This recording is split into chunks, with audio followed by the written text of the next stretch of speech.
کی لذتیں دیکھ کر کے ہم بہکیں گے نہیں، دنیا کی رنگینیاں دیکھ کر کے ہم بہکیں گے نہیں۔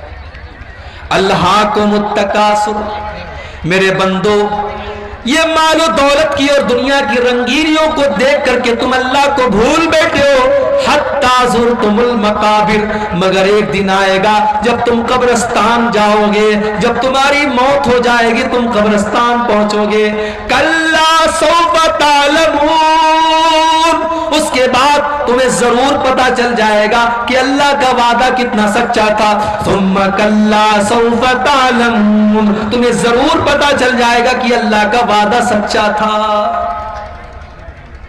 بندے کو قبر میں دفنایا گیا، اللہ کے نبی فرماتے ہیں دفنا کر کے جب واپس جانے لگتے ہیں تو مردے کو فوراً دوبارہ اس کی روح کو لوٹایا جاتا ہے، دوبارہ اس کے اندر زندگی ڈالی جاتی ہے، اور وہ دفنا کر کے جانے والوں کے جوتوں کی آواز کو بھی سنتا ہے، اور دو فرشتے اس کے پاس آتے ہیں، ایک کا نام منکر ہے، ایک کا نام نکیر ہے، یہ دونوں فرشتے اس کو بٹھاتے ہیں۔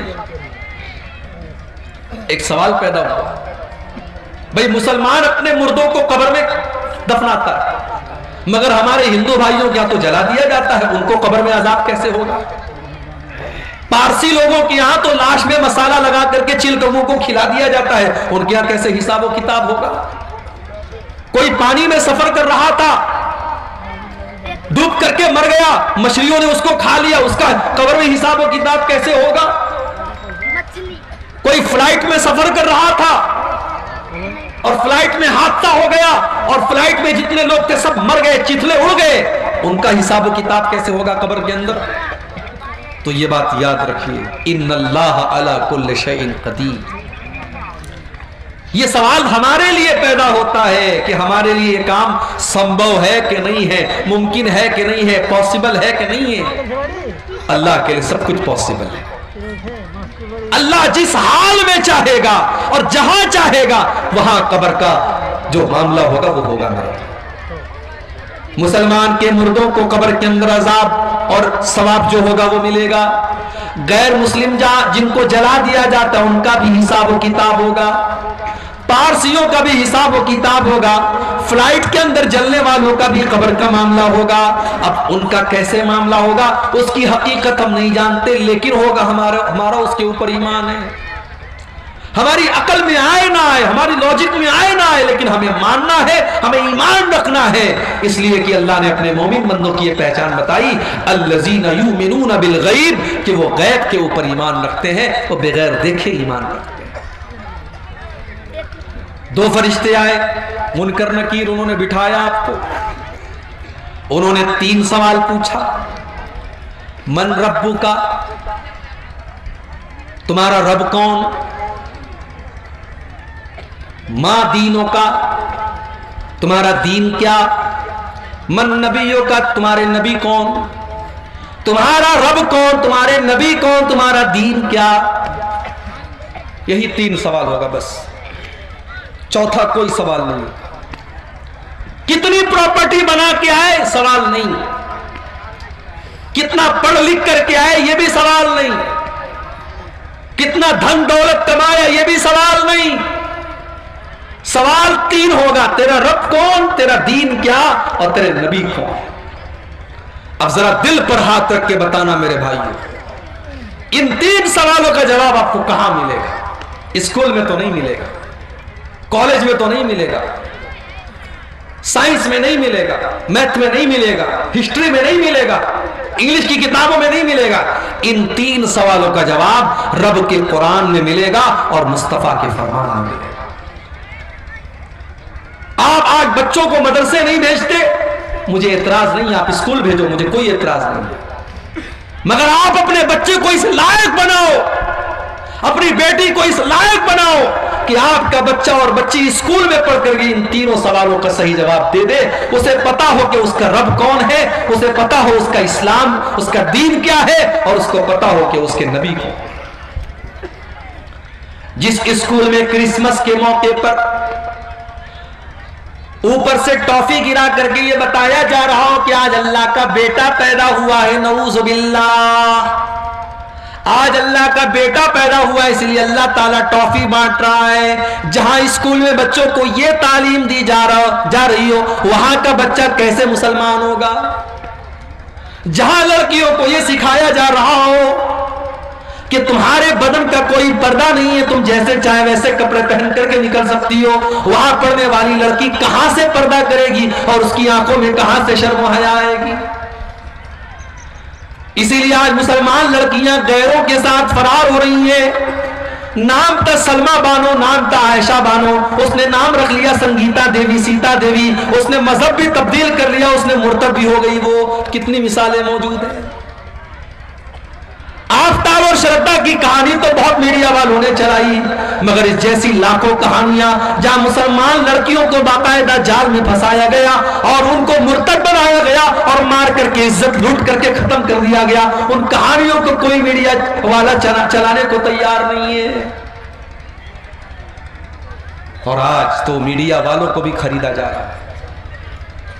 اس ملک میں ایک چینل تھا، نیوز چینل، جو تھوڑی بہت سچائی دکھاتا تھا، اس کو بھی بہت بڑے لوگوں نے خرید لیا. یہ الگ بات ہے کہ ایک ایسا بھی جرنلسٹ تھا، ایک ایسا بھی پترکار تھا، صحافی تھا، وہ نہیں بکا. اس نے کہا میں این ڈی ٹی وی سے استعفیٰ دے دوں گا، مگر میں جھوٹ کا ساتھ نہیں دے سکتا. اللہ ایسے پترکاروں اور ایسے جرنلسٹ کی حفاظت کرے اور انہیں اور سچ بولنے کی توفیق عطا فرمائے.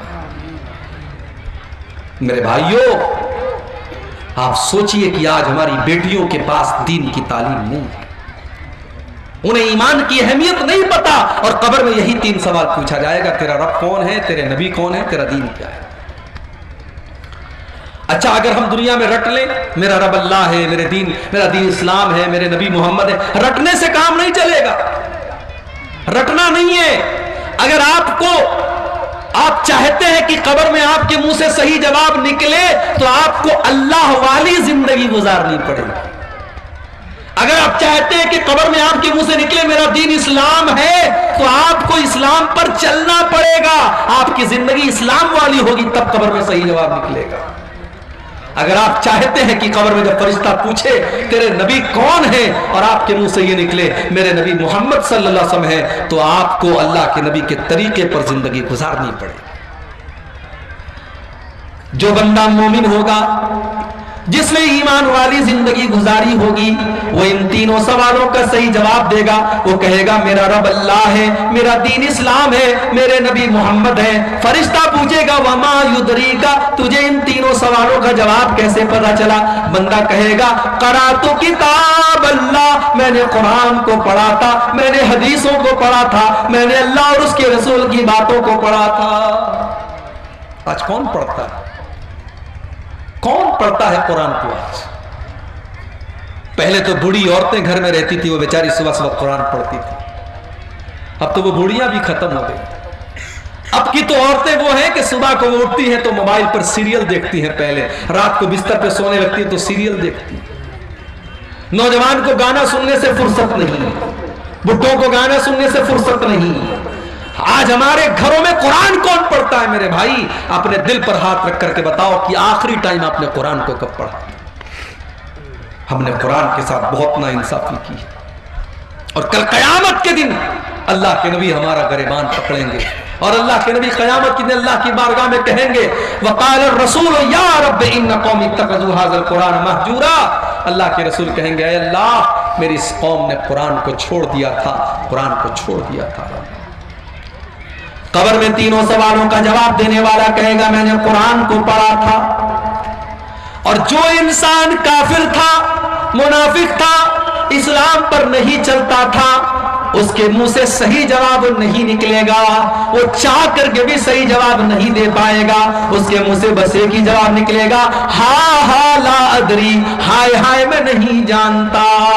فرشتہ کہے گا تو نہیں جانتا اس لیے کہ ما دریت وما تلیتا، نہ تو نے علم حاصل کیا، نہ تو نے قرآن پڑھا، نہ تو نے حدیث پڑھی، نہ تو نے علماء سے علم حاصل کیا، نہ تو مدرسے گیا، نہ تو نے علماء سے سیکھا، نہ تو نے علم حاصل کیا، نہ تو نے خود پڑھنے کی کوشش کی. تو اللہ نے فرمایا کلا سوف تعلمون، ان قریب تم جان جاؤ. ثم کلا سوف تعلمون، تم ضرور جان جاؤ گے اپنی حقیقت کو. کلا لو تعلمون علم الیقین، میرے بندو اگر تم یقین کی نظر سے قبر کا منظر دیکھ لو تو اپنے مردوں کو دفنانا بند کر دو گے۔ اگر قبر کے اندر جو عذاب ہو رہا ہے، اگر وہ عذاب ہماری آنکھوں کے سامنے آ جائے میرے بھائی، تو کوئی اپنے باپ کو قبرستان لے کے نہیں جائے گا، کوئی اپنے بیٹے کو قبرستان لے کے نہیں جائے گا۔ اللہ کے نبی فرماتے ہیں کہ اگر مجھے اس بات کا ڈر نہ ہوتا کہ تم اپنے مردوں کو دفنانا بند کر دو گے تو میں اللہ سے دعا کرتا کہ وہ عذاب قبر کی آواز تم کو سنا دے، لیکن ہم سن لیں گے تو مردوں کو دفنانا بند کر دیں۔ کلا لو تعلمون علم الیقین، میرے بندو اگر تم یقین کی نظر سے قبر کے عذاب کو دیکھ لو، اللہ کے عذاب کو دیکھ لو تو تمہارا کیا حال ہوگا؟ لَتَرَوُنَّ الْجَحِيمَ، تم ضرور جہنم کو دیکھو گے۔ جہنم، ہائے ہائے، اب یہ پورا ایک ٹاپک ہے کہ جہنم کیسی ہے اور کیا ہے۔ کبھی انشاءاللہ آپ کے علاقے میں موقع ملا تو تقریر اس پر ہوگی کہ جہنم کیسی ہے۔ اتنا سمجھ لیجئے کہ تکلیف اور ٹارچر کی آخری حد ہے جہنم۔ جہنم وہ جگہ ہے جہاں آپ موت کی آرزو کریں گے مگر موت نہیں ملے گی۔ جہنم وہ جگہ ہے جو اللہ نے اپنے نافرمانوں کے لیے سزا کے طور پہ تیار کر کے رکھی۔ کلما نضجت جلودہم بدلناہم جلودا غیرہا لیذوقوا العذاب، جب جہنمیوں کے چمڑے جہنم کی آگ میں جلنے لگیں گے تو ہم ان کے اوپر نیا چمڑا چڑھا دیں گے تاکہ بار بار جلنے کی تکلیف ان کو محسوس ہو۔ جہنمیوں کو آگ کا بستر دیا جائے گا، ان کو ایسا پھل دیا جائے گا جس کو کھانے کے بعد ان کا پیٹ انگارہ بن جائے گا، اس کو کڑوا کسیلا جہنمیوں کا پیپ اور مواد پلایا جائے گا۔ لَتَرَوُنَّ الْجَحِيمَ، میرے بندو تم جہنم کو ضرور دو۔ میرے بھائیوں، آج اگر دنیا میں کوئی جل جائے اس کی لاش کو دیکھ کر کے ہم برداشت نہیں کر سکتے۔ سوچو میرے بھائیوں، ہمارے بیٹے اور بیٹیاں جہنم کی آگ میں جلے، ہم یہ کیسے گوارا کر سکتے ہیں؟ ہماری بیوی، ہمارا پریوار جہنم کی آگ میں جلے، ہم یہ کیسے گوارا کر سکتے ہیں؟ لَتَرَوُنَّ الْجَحِيمَ، میرے بندو تم ضرور جہنم کو دیکھو گے۔ ثُمَّ لَتَرَوُنَّهَا عَيْنَ الْيَقِينَ، تم یقین کی نظروں سے جہنم کو دیکھو گے۔ ثُمَّ لَتُسْأَلُنَّ يَوْمَئِذٍ عَنِ النَّعِيمِ، اور دنیا میں ہم نے جو نعمتیں دی ہیں ان نعمتوں کا تم کو قیامت کے دن حساب دینا پڑے گا۔ ایک واقعہ سنا کر کے بات ختم کر رہا ہوں، رات کافی ہو گئی۔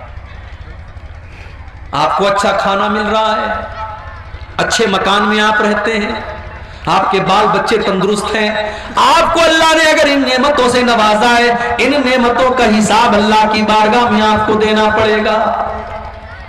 صحیح ابن حبان کی روایت ہے، ایک دن حضرت عمر فاروق اپنے گھر سے نکلے، دوپہر کا ٹائم تھا، گھر سے نکلے، راستے میں ابو بکر صدیق سے ملاقات ہوئی۔ ابو بکر صدیق نے پوچھا کہ اے عمر کیا بات ہے، دوپہر میں کیوں نکلے ہو؟ حضرت عمر نے سچ بات بتا دی، کہا کہ ما اخرجنی الا الجوع، اے ابو بکر کیا بتاؤں، بہت تیز بھوک لگی ہے، کئی دنوں سے کھانا نہیں کھایا ہے، میں بھوک سے پریشان ہو کر کے نکلا ہوں۔ حضرت ابو بکر صدیق نے کہا اللہ کی قسم، جس وجہ سے تم نکلے ہو اسی وجہ سے میں نکلا ہوں، میں نے بھی کئی دن سے کھانا نہیں کھایا ہے، میں بھی بھوک سے پریشان ہو کر کے نکلا۔ تھوڑی دیر کے بعد اللہ کے پیارے نبی نکلے، دیکھا کہ ابو بکر موجود ہے، عمر موجود ہے۔ اے ابو بکر، اے عمر کیا بات ہے، اتنی دوپہر میں کیوں نکلے ہو؟ دونوں نے کہا کہ اے اللہ کے نبی ہم بھوک سے پریشان ہو کر کے نکلے۔ آپ نے فرمایا اے ابو بکر، اے عمر، واللہ ما اخرجنی الا الجوع، میں بھی بھوک سے پریشان ہو کر کے نکلا ہوں۔ ہمارے پاس آج چین سے روٹی مل رہی ہے، چین سے چاول مل رہا ہے، کھا رہے ہیں، پی رہے ہیں، کتنی بڑی نعمت ہے میرے بھائی۔ یہاں اللہ کے نبی ہیں، ابو بکر ہیں، عمر ہیں، دنیا کے اللہ کے نبی ہیں، اور نبی کے بعد دنیا کی سب سے مہان دو ہستیاں ہیں، اور یہ تینوں لوگ بھوکے ہو کر کے نکلے ہیں۔ اللہ کے نبی نے کہا چلو ابو ایوب انصاری کے گھر چلتے ہیں. یہ ابو ایوب انصاری کون تھے؟ یہ وہی صحابی تھے جب اللہ کے نبی مدینہ پہنچے تھے تو آپ کی اونٹنی ان کے دروازے کے پاس بیٹھی تھی اور آپ نے انہی کے گھر میں قیام کیا تھا. اور یہ اللہ کے نبی کے میزبان تھے. اللہ کے نبی کی عادت تھی کہ روزانہ ابو ایوب انصاری کے گھر جاتے تھے اور ابو ایوب انصاری کچھ ناشتہ آپ کو کراتے تھے. دوپہر کا ٹائم تھا. اللہ کے نبی گئے, دروازہ کھٹکھٹایا. بیوی نے دروازہ کھولا, ام ایوب نے دروازہ کھولا. دیکھا کہ اللہ کے نبی اور ابو بکر اور عمر موجود ہیں. ام ایوب نے کہا مرحبا, خوش آمدید, ویلکم, سواگت. اے اللہ کے نبی آپ میرے گھر پر پدھارے ہیں, آپ میرے گھر پر آئے ہیں, یہ تو میرے لیے بڑی قسمت کی بات ہے. اے اللہ کے نبی آپ جلدی سے گھر میں تشریف لائیں. نبی اکرم نے پوچھا ابو ایوب انصاری ہیں گھر پہ؟ اے اللہ کے نبی وہ تو کھیت میں کام کر رہے ہیں. ابھی یہ بات چیت چل ہی رہی ہے کہ ابو ایوب انصاری کھیت میں کام کر رہے ہیں اور کانوں میں اللہ کے نبی کی آواز پہنچی. آئے دروازے پر اور خوش ہو کر کے کہنے لگے آج تو میری بڑی خوش نصیبی کی بات ہے, اللہ کے رسول میرے گھر پہ آئے ہیں, ابو بکر میرے گھر پہ آئے ہیں, عمر میرے گھر پہ آئے ہیں. تینوں لوگ گھر میں داخل ہوئے. ابو ایوب انصاری نے پوچھا اے اللہ کے نبی آپ تو شام کے ٹائم آتے تھے, دوپہر کے ٹائم آپ نہیں آتے تھے, کیا بات ہے؟ اے ابو ایوب بہت تیز بھوک لگی ہے, کچھ کھانے کا لاؤ. اے اللہ کے نبی ابھی لاتا ہوں. جلدی سے دوڑے گئے اور کھجوروں کی ہر ٹائپ کی کھجوروں کا گچھا توڑ کے لے آئے. کچھ پکی کھجوریں تھی, کچھ کچی کھجوریں تھی, کچھ تر کھجوریں تھی, کچھ سوکھی کھجوریں تھی. ساری کھجوروں کا گچھا لے کے آ گئے. ٹھنڈا ٹھنڈا پانی لے کے آ گئے. اپنی بیوی سے کہا تو روٹی بنا, اور بکری کو پکڑ کے لائے اور بکری کو ذبح کرنے لگے. نبی اکرم نے پوچھا کہ یہ دودھ دینے والی بکری تو نہیں ہے؟ کہا نہیں ہے اللہ کے نبی. کہا ٹھیک ہے ذبح کر دو. بکری ذبح کر دی. گوشت تیار ہو گیا, روٹی تیار ہو گئی, کھجور کھائی جا رہی ہے, پانی پیا جا رہا ہے. نبی اکرم نے فرمایا اے ابو ایوب یہ بکری کا گوشت ہو سکے تو تھوڑا فاطمہ کے گھر بھجوا دینا, اس نے کئی مہینوں سے گوشت نہیں کھایا ہے, ہو سکے تو میری بیٹی کے گھر یہ گوشت بھجوا دینا. اس کے بعد یہ کئی دن کے بھوکے لوگ تھے, روٹی کھا رہے, گوشت کھا رہے, کھجور کھا رہے, پانی پی رہے ہیں. طبیعت بالکل مطمئن ہو گئی, سیٹسفائیڈ ہو گئی, لیکن اللہ کے نبی کی آنکھوں سے آنسو بہ رہے ہیں. صحابہ نے پوچھا اے اللہ کے نبی کیا بات ہے؟ کئی دنوں کے بعد آپ کو اچھا کھانا مل رہا ہے, کھجور مل رہی ہے, پانی مل رہا ہے, بکرے کا گوشت مل رہا ہے, اور آپ کی آنکھوں میں آنسو بہ رہے ہیں. آپ نے فرمایا اے ابو بکر, اے عمر, ابھی کچھ دیر پہلے ہم تینوں اتنے بھوکے پیاسے تھے کہ اپنے گھر سے نڈھال ہو کر کے ہم نکلے تھے, اور ابھی اللہ نے کتنا نواز دیا, ٹھنڈا ٹھنڈا پانی بھی مل رہا ہے, ہر طریقے کی کھجوریں بھی مل رہی ہیں, بکرے کا گوشت بھی مل رہا ہے, اور روٹی بھی مل رہی ہے. اے ابو بکر, اے عمر, یہی تو اللہ کی وہ نعمتیں ہیں جن نعمتوں کا اللہ حساب لے گا. اور اللہ نے قرآن میں یہ کہہ بھی دیا ہے لَتُسْأَلُنَّ يَوْمَئِذٍ عَنِ النَّعِيمِ, میرے بندو تم سے اللہ تمہاری نعمتوں کا حساب لے گا. میرے بھائیوں, میرے نوجوان ساتھیوں, اگر آپ خوبصورت ہیں تو یہ خوبصورتی بھی نعمت ہے اور اللہ حساب لے گا. اگر آپ باڈی بلڈر ہیں اور آپ کے بدن میں طاقت ہے, اس طاقت کا اللہ حساب لے گا. اگر آپ پورے گاؤں میں سب سے زیادہ پیسے والے ہیں اور آپ کے پاس دولت ہے, اس دولت کا اللہ حساب لے گا. اگر آپ بال بچے والے ہیں اور آپ کے بہت سارے بچے ہیں اور سب تندرست ہیں, خوشحال ہیں, ان بچوں کا بھی اللہ حساب لے گا. لَتُسْأَلُنَّ يَوْمَئِذٍ عَنِ النَّعِيمِ, اللہ اپنی نعمتوں کا حساب لے گا. اب آپ کو کرنا کیا ہے؟ کرنا بس اتنا ہے کہ آپ اللہ کی نعمتوں کا صحیح استعمال کریے. اللہ نے جو نعمت بھی آپ کو دی ہے, چاہے وہ علم کی شکل میں ہو, وہ دولت کی شکل میں ہو, وہ طاقت کی شکل میں ہو, حکومت کی شکل میں ہو, آپ اس نعمت کا صحیح استعمال کیجئے. اس کو ایسی جگہ استعمال کیجئے جہاں اللہ راضی ہوتا ہو. انشاءاللہ اللہ آپ کو اس کا بہتر بدلہ دے گا. یہ سورہ تکاثر کی آیات کی چند تفسیر میں نے آپ کے سامنے, تھوڑی سی مختصر تفسیر آپ کے سامنے پیش کی ہے. اللہ سے دعا ہے رب العالمین ہم سب کو اپنی زندگی میں آخرت کی تیاری کرنے کی توفیق عطا فرمائے. اللہ موت کے بعد کی زندگی کی بھی ہم سب کو تیاری کرنے کی توفیق عطا فرمائے. آمین. وآخر دعوانا الحمدللہ رب العالمین.